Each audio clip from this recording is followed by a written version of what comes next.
இப்போது என்னை சூழ்ந்துள்ள தீங்கு என்னை விட்டு எப்பொழுது அகலும் என்று வேதனையோடு கேட்கும் ஆத்மாவே, இன்று கர்த்தர் உங்களுக்கு சொல்லுவது செப்பனியா 3:15.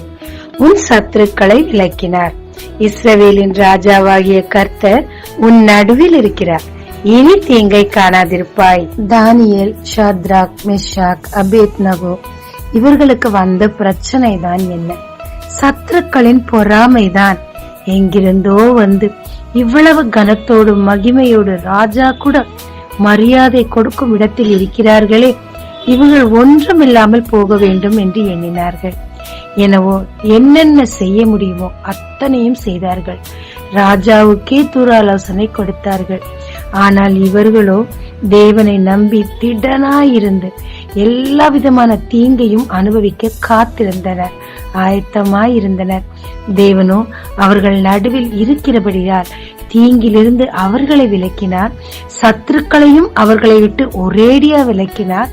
இனிமேல் அவர்கள் வாழ்க்கையில் தீங்கு இல்லை என்ற நிலைக்கு கொண்டு வந்தார். வேதத்திலும் அதற்கு பிறகு தானியேலும், ஷத்ராக், மேஷாக், அபேத்நகோ எந்த விதமான தீங்கையும் அனுபவித்ததாக குறிப்பிடப்படவில்லை. மேலே மேலே உயர்ந்து கொண்டேதான் போனார்கள். கனத்தோடு மகிமையோடு இருந்தார்கள். ஆமாங்க, சில நேரம் சத்துருக்கள் அதிக வல்லமை கொள்ளும் போது அவர்கள் நம்மை விட்டு விலக வழியே இல்லை என்று நினைப்போம்.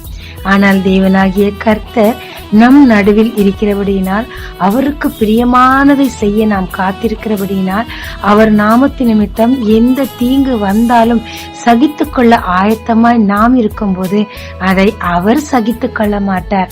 சத்துருக்களை விலக்குவார். இனி தீங்கு காண முடியாத அளவுக்கு ஒரு சமாதான தாபரத்தில் நம்மை கொண்டு வந்து விடுகிறாருங்க. நம்புங்க, அவங்கள போல திடனாய் இருங்க. தேவனை நோக்கி பாருங்க, தீங்கும் விலகும், சத்துருக்களும் விலகுவாருங்க. ஜெபிக்கலாமாங்க. தேவரீர், என் வாழ்நாள் எல்லாம் அதிக தீங்கை கண்டேன் ஐயா. ஆனாலும் சத்ரு என்னை மேற்கொள்ளாதபடி நீர் பார்த்து கொண்டீர். இப்பொழுதும் என்னுடைய பிரச்சனையின் மத்தியில் நான் தடுமாறாமல் திடனாய் உம்மை நோக்கி பார்க்க உதவி செய்யும். நம்புகிறேன் ஆண்டவரே, துரிதமாய் சத்துருக்களையும் தீங்கையும் என்னை விட்டு ஒரேடியா விலக்க போகிறேன். உன் வாக்கை நிறைவேற்ற போகிறேன்.